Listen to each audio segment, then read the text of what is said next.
In the biting cold of 1804, under the pale moonlight filtering through the ancient trees of Red River, Tennessee, the Bell family arrived at a vast 320-acre farm, unaware that fate had prepared for them a nightmare beyond imagination. This land, now known as Adams, was nestled among dense forests and the blood-red river that wound through it like the vein of some lurking demon. John Bell, along with his wife Lucy and their 9 children, believed they had found a paradise to build a new life. But they had no idea that this land was cursed, haunted by a malevolent force waiting in the shadows for its time to rise. 13 years passed in a deceptive peace. The Bell farm flourished, and the laughter of children echoed across the lush cornfields. But on a fateful summer day in 1817, the darkness began to creep in. John Bell, a sturdy and resolute man, was inspecting his cornfield when he suddenly froze. Between the rows of green stalks, a strange creature appeared, lurking like a ghostly shadow.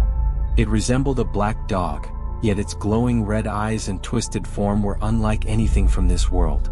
Horrified, John raised his gun and fired. The shot rang out, but the creature vanished, dissolving into thin air. He searched the area thoroughly, but there were no tracks, no blood, nothing. It was as if it had never existed. His heart trembled, but he brushed it off, thinking it a trick of the harsh summer sun. But that was not the last time. Betsy, his 12-year-old daughter with clear blue eyes, also began to notice disturbing signs. One afternoon, while wandering through the apple orchard, she saw a figure, a woman or perhaps a young girl in a blue dress, swinging silently from a high oak branch. Betsy called out, but there was no response. The figure vanished like mist, leaving her trembling with a nameless fear. Around the same time, Drew, Betsy's older brother, spotted a massive bird perched on the fence. At first, he thought it was just an oversized chicken, but as he approached, he realized it resembled no bird he had ever seen. Its wings spread wide, and its glowing eyes seemed to peer into his soul.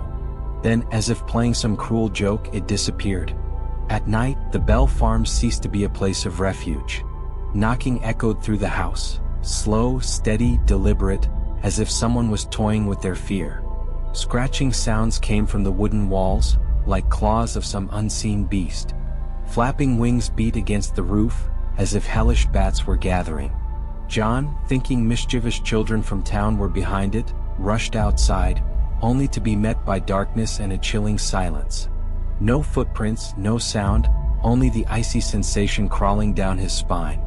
On some nights, the entire house shook violently as if struck by an invisible storm. John told himself it must be an earthquake, but why did no one else in Red River feel it? Why was it only their home that seemed cursed? The noises didn't stop. They grew more aggressive, as if the entity was testing the family's endurance. Growling from beneath the floorboards, heavy dragging sounds, the clashing of chains in the dark. None had a clear source. The family began living in constant fear, never knowing when the darkness would strike next. They had yet to realize that what they were experiencing was only the prelude to a horrifying nightmare, a story that would be etched into history as the legend of the Bell Witch, a bloody and terrifying mystery that would never find an answer. The darkness on the Bell farm did not stop at knocks on the door or scratching in the night. In 1818, the malevolent entity that would later be known as the Bell Witch extended its sharp claws, turning the house into an arena of terror. The early noises were only a prelude. Now they became violent attacks directed squarely at the Bell family, especially young Betsy, just 12 years old, as if she were the demon's favorite prey. Night after night, Betsy screamed in agony as her hair was yanked violently, her face slapped by invisible hands, her skin scratched and pierced as if by 1,000 needles. Bruises appeared on her body without explanation, marks from a force that did not belong to this world. But Betsy was not the only victim. The enslaved people on the farm also suffered, tripped by unseen forces, locked outside by doors that slammed shut on their own. John Bell, the resilient father, at first tried to keep everything a secret, fearing the family would become a laughingstock in the Red River community.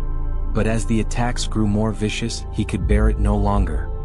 He confided in his trusted neighbor, James Johnson, and invited him to witness the nightmare himself. That night, as the family prayed under Johnson's guidance, The bell which responded with fury, launching a horrifying spectacle.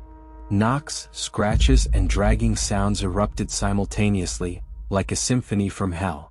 Betsy's hair was pulled, she was struck before everyone's eyes, and blankets were yanked from the bed with unnatural force. Johnson, terrified yet determined, tried to communicate with the entity. "Who are you? What do you want?" he shouted into the chaos. Strangely, every time he spoke, the mayhem paused, as if the demon was listening. It became clear that this was no mindless ghost, but an intelligent, cunning, and wicked force.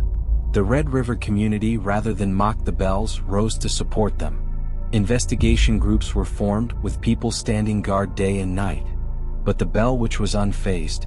On the contrary, it seemed to revel in the attention, intensifying its cruelty. It began to answer questions with precise knocks, predict the weather with eerie accuracy, and even revealed secrets no one had ever spoken aloud. Crowds flocked to the farm, eager to hear the bell witch's voice, and it did not disappoint. From faint whispers, it developed into a clear, cold voice that echoed throughout the house. "I am a spirit," it declared. Once happy, now disturbed.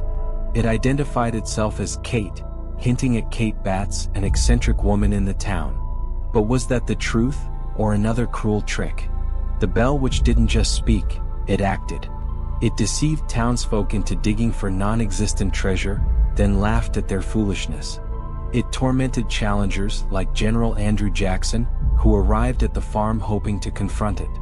But even the fearless general quaked when his wagon was held still by an invisible force, and a man claiming to be a witch tamer was viciously attacked by unseen hands. The bell which was not merely a ghost, it was a storm of malevolence, a being that knew every secret, saw into every heart and forgave nothing. With each passing night, the Bell family's fear deepened as they came to realize no place was safe and there was no escaping the clutches of the demon named Kate. The nightmare on the Bell farm reached its horrifying peak when John Bell, the steadfast father, became the primary target of the Bell witch. Terrifying symptoms plagued him. A swollen tongue, facial spasms as if an unseen force was controlling his muscles, and a relentless weakness that confined him to bed. The Bell witch mocked him mercilessly, shrieking curses and declaring it would torment John until his final breath. In October of 1820, while inspecting the pigsty with his son Richard, John's shoes were ripped from his feet repeatedly, and his face was slapped by invisible hands. He collapsed to the ground, tears streaming down his face, whispering to his son that he could no longer endure the torment. "It's killing me, slowly, painfully," he said, his voice breaking. John knelt and prayed, but it seemed even God could not drive out the darkness tightening around him. On December 19, 1820, John fell into a deep coma. His son John Jr. discovered that his father's medicine bottle had vanished, replaced with a mysterious brown liquid. The Bell witch cackled triumphantly, boasting that she had given John a large dose the night before to ensure he would never awaken. A cat given a drop of the substance died instantly, confirming its deadly nature. The following morning, John Bell took his final breath. As he passed, the Bell witch's mad, triumphant singing echoed through the house, an unholy hymn celebrating his death. At the funeral, mourners claimed to hear her twisted, gloating voice, like a ghost dancing on the grief of an entire community. Strangely, after John's death, the Bell witch lessened her torment of Betsy, as if showing a moment of mercy. She brought rare food, told tales of distant lands, and urged Lucy to take good care of her daughter. But this peace would not last. In the winter of 1821, the witch announced she would depart for 7 years, then vanished in a puff of smoke after a loud crack from the fireplace.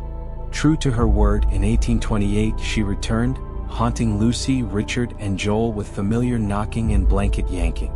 But this time the family ignored her and she disappeared again after 2 weeks. That same year she visited John Jr., sharing chilling prophecies: the American Civil War, World Wars I and II, and even climate change. Before vanishing once more, she promised to return in 1935, a promise she never kept. The legend of the Bell, which was preserved in Richard Bell's journal and later in the writings of M.V. Ingram, though its authenticity remains debated due to the lack of independent documentation.